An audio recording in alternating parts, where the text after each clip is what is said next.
kwa pale kwa kukitokea uchaguzi kama huu inaweza kufanya. Bwana Spika, jambo lingine ambalo ningependa kusoma kutoka na uchaguzi huu ni kwamba Tume Huru ya Uchaguzi, Bwana Spika, iko na jukumu sio tu la kufanya uchaguzi, lakini iko na jukumu, Bwana Spika, ya kuelimisha umma mambo ambayo yanafaa kujulikana, haswa mambo ya pia umuhimu wa kupiga kura. Nimesema hivyo sababu, Bwana Spika, ukiangalia asilimia ya wapiga kura ambao waliweza kupiga kura, unapata kwamba ni kama asilimia 60 ambao waliweza kujitokeza. Na Bwana Spika, mambo ya uchaguzi ni mambo ya kitaifa na tunafaa kufuata kama haki yetu ya kikatiba, na ni vizuri tukielekea hata kwa uchaguzi ambao tunaangalia mwaka wa 2027, Tume Huru ya Uchaguzi ikuwa imefanya mambo ya kuelimisha umma, mambo ya vurugu, mambo ya fujo, ikuwa inachukuliwa hatua kama inavyofaa. Sababu mambo tuliyoona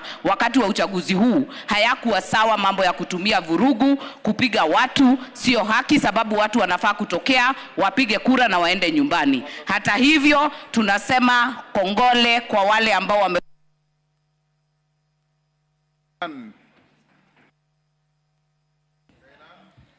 Thank you, Mr. Speaker. Mr. Speaker, may I also join my colleagues in congratulating the newly elected members of Parliament and their constituents, Mr. Speaker. Mr. Speaker, this is a win for democracy.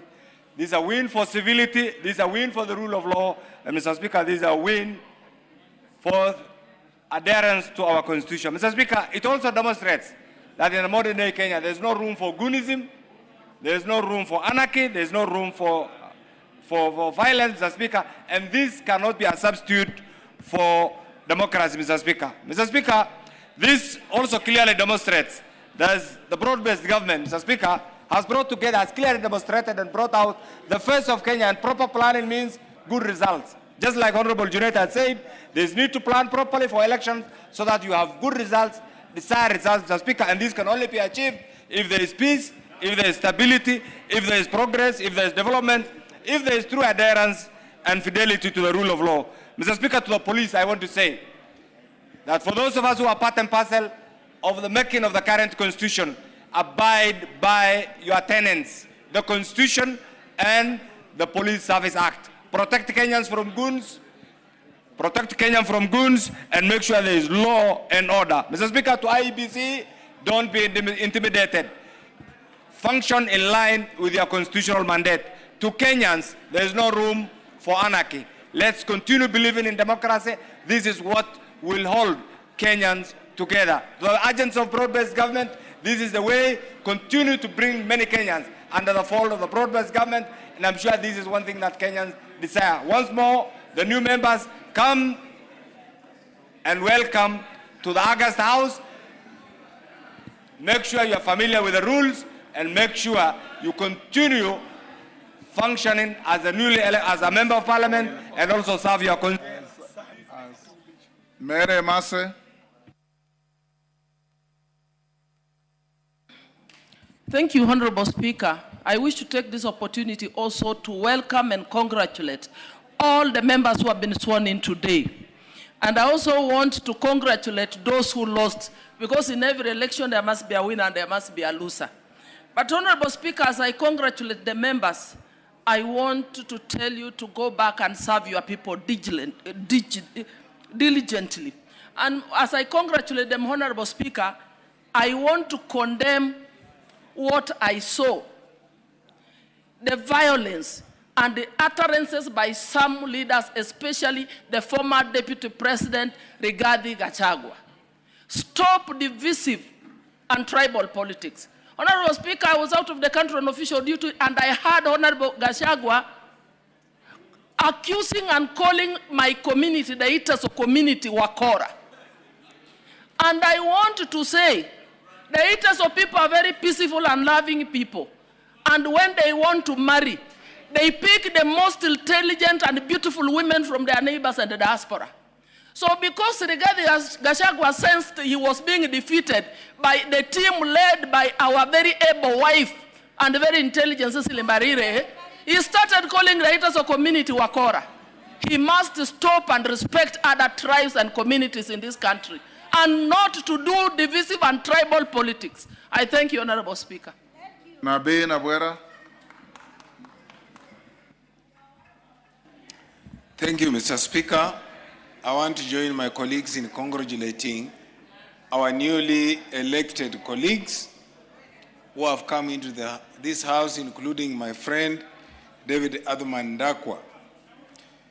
Mr. Speaker, this election has taught us a number of lessons. Number one, that Kenyans are interested in issue-based politics. I witnessed in Malava a whole platoon of people who are imported from all over Kenya pretending that they are an alternative to government, making a Malava by-election a non-issue-based election, calling people names, calling us all sorts of things, but the people of Malava stood up and said they are interested in issues that affect their livelihood on a daily basis. Lesson number two, Mr. Speaker, is that the ordinary mamboga in the village wants service delivery. The ordinary boda wants service delivery. And therefore, they turned up to vote for people they believe will offer services and not rhetoric. Lesson number three, Mr. Speaker, Kenyans are not interested in divisive politics. Kenyans want a united country. And that was very clear with the resounding win of the broad-based candidates. Lesson number four, Mr. Speaker, is that propaganda can never win against truth.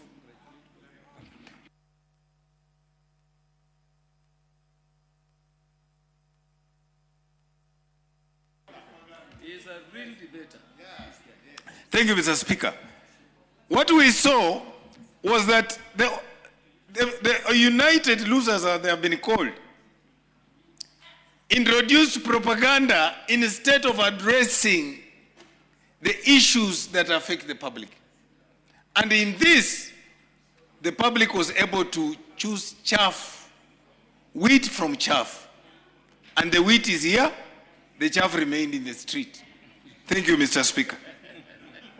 Thank you, Nabi. Honorable members, before I give the next, which will be Jen Kagiri, allow me to recognize a delegation from the Kingdom of Lesotho in the Speaker's Gallery. I wish to introduce to you a delegation from the National Reforms Transitional Office of the Kingdom of Lesotho, who are seated in the Speaker's Gallery. They are Honorable Richard Ramoletsi, Minister of Law and Justice, Mr. Lira Ralebese, Principal Secretary, Minister of Law and Justice. The delegation is accompanied by 3 officers and is on a benchmarking exercise to the Parliament of Kenya to learn about constitutional, parliamentary, and public service reforms. Honourable members, on my behalf and that of the National Assembly, I welcome them to Parliament and wish them fruitful engagements. For the duration of their visit, I thank you. Jen Kagiri will hold your horses. Honorable Tienda Mola had asked me when I introduced this delegation to welcome them, so I'll give him 3 minutes, 1 for the delegation and 2 for the swearing in of your new colleagues. Thank you, Mr. Speaker. Mr. Speaker, allow me to congratulate our colleagues who won the elections and have been sworn in.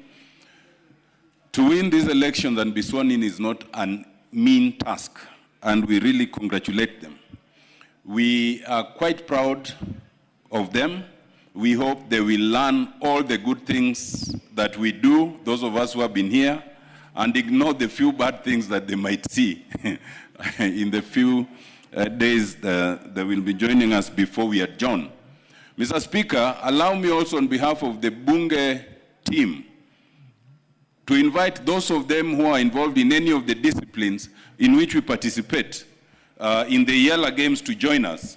I am quite happy that the Honorable Harrison Kombe, who is also my client and who is a member of the Bunge FC team, has now joined us. The team is much stronger for that reason. I am also happy that the Honorable Moses Omondi has indicated that he will be our key striker. And from tomorrow, he will be practicing with us.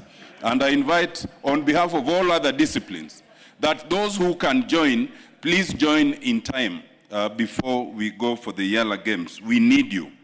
Mr. Speaker, secondly, let me announce to this House that I had the pleasure, together with Senator Catherine Muma, to meet the National Reforms Transition Office of the Kingdom of Lesotho, led by the Minister for Laws and Justice, the Honorable Richard Ramoelesi.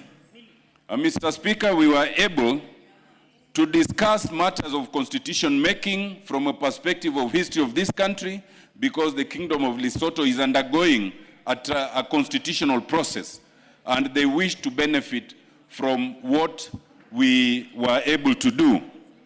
We were able to take them through that the whole morning.